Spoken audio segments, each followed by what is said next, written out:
Yes.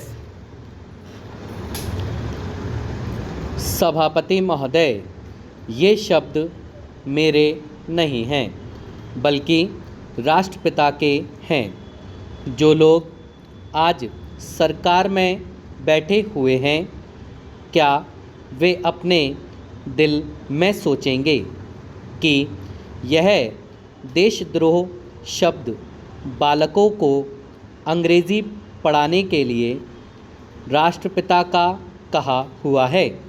आज 54 वर्ष देश को स्वतंत्र हुए हो गए हैं, लेकिन राष्ट्रपिता की इस बात पर आज तक ध्यान नहीं दिया गया है।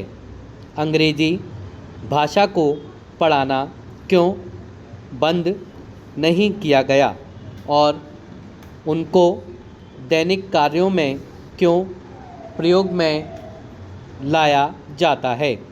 मैं इस बात को इस बार इस सदन में कह चुका हूँ और मैंने इस विधान परिषद की नियमावली में 1 वर्ष पहले एक संशोधन भी रखा था, लेकिन मेरा दुर्भाग्य है कि वह संशोधन वर्ष भर से इस सदन में प्रस्तुत नहीं हो सका। मेरी अपनी राय है कि कम से कम दैनिक कार्यों के लिए यदि सरकार अंग्रेज़ी भाषा पर बंधन लगा दे तो बहुत अच्छा हो, और जो यह अनुशासनहीनता है वह भी समाप्त हो जाए। Stop para. सभापति महोदय, जैसा कि मेरे मित्र ने कहा, लड़कों के माता पिता अंग्रेज़ी का प्रयोग करते हैं और उनके शिक्षक भी उसका प्रयोग करते हैं। फिर बालकों पर उसका प्रभाव क्यों नहीं पड़ेगा। मैं उनसे सहमत हूँ कि बालकों में नकल करने की आदत होती है, जैसा वे अपने बड़ों को करते देखते हैं वैसा ही वे करते हैं। अगर हम कोई बुरा काम करेंगे तो उसका प्रभाव बालकों पर अवश्य पड़ेगा। आप देखेंगे कि जिस मनोवृत्ति में माता पिता और शिक्षक होते हैं, उसी प्रकार के बालक भी होते हैं। हम दूसरों को तो परामर्श दे देते हैं, लेकिन स्वयं उस पर अनुपालन नहीं करते। इसके साथ ही साथ हमको शिक्षा प्रणाली की ओर भी ध्यान देना है। शिक्षा के जिन तरीकों को आजकल अपनाया जा रहा है वे वास्तव में लाभकारी नहीं हैं। सरकार की ओर से इस प्रकार का आदेश होना चाहिए कि 14 वर्ष तक बालकों को अपनी मातृभाषा में ही शिक्षा दी जाएगी और दैनिक कार्यों में भी अंग्रेज़ी का प्रयोग नहीं होगा। इस प्रस्ताव में अनेक महत्वपूर्ण बातों की ओर ध्यान दिलाया गया है।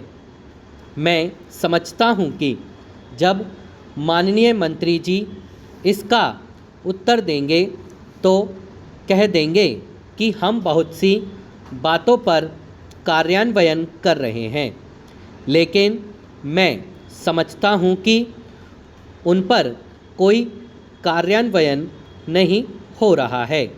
Stop para. सभापति महोदय, आज हमारे देश में जो ऊपर से लेकर नीचे तक शिक्षा दी जा रही है, उसमें व्यवस्था ही एक कारण है जिसकी वजह से शिक्षा का स्तर गिरता जा रहा है। मेरा अपना विचार है कि जो शिक्षा प्रणाली है और जिस रूप में शिक्षा दी जा रही है वही अनुशासनहीनता का भी कारण है। अपने देश और प्रदेश में हर एक अपनी अपनी भाषा है और वह बालक जो इस देश में पैदा हुए हैं, जो अपनी मातृभाषा की गोद में पला है, उसको यदि अपनी मातृभाषा में ही शिक्षा दी जाए तो मेरा विचार है कि शिक्षा का स्तर ठीक हो सकता है। जो सबसे बड़ी भूल और कमी सरकार के द्वारा दी जाने वाली शिक्षा के संबंध में हो रही है वह यह है कि बालक की मातृभाषा में शिक्षा न देकर उसको उस भाषा में शिक्षा देने की व्यवस्था की गई है जो हमारे देश या प्रदेश की भाषा कभी रही ही नहीं। मेरा अभिप्राय विदेशी भाषा अंग्रेज़ी से है। मैं यह मानकर चलता हूँ कि जब से यह भाषा इस देश में आई है, चाहे वह किसी कारण से आई हो, इसे आप भी और इस माननीय सदन के सदस्य भी जानते हैं कि उससे बुरे परिणाम ही निकले हैं। कोई भलाई नहीं हुई है। इस देश को जो हानि हुई है वह किसी से छिपी नहीं है।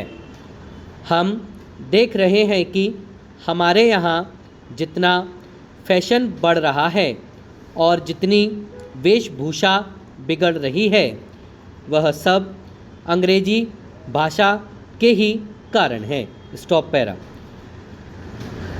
जिस समय यहाँ पर अंग्रेज़ी का राज्य था, अंग्रेज़ों का राज्य था, प्रायः यह देखने को मिलता था कि वे लोग जो विशेष करके किसी न किसी तरह से सरकारी पक्ष के ही होते थे, अंग्रेज़ों से मिलने के लिए जाते समय अंग्रेजी वेशभूषा का ही प्रयोग करते थे। परंतु यह इस प्रदेश और इस देश का दुर्भाग्य है कि अंग्रेज़ों का राज्य समाप्त हो जाने के बाद भी लोग उनकी वेशभूषा को पहनते चले आ रहे हैं। इससे जो प्रभाव हमारे देश के फैशन पर पड़ा उससे लाभ के बजाय हानि ही हुई है और हो भी रही है। मेरा ऐसा विचार है कि अंग्रेजी वेशभूषा से इस देश को बहुत हानि हुई है।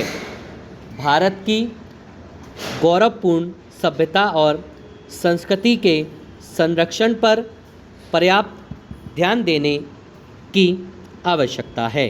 स्टॉप।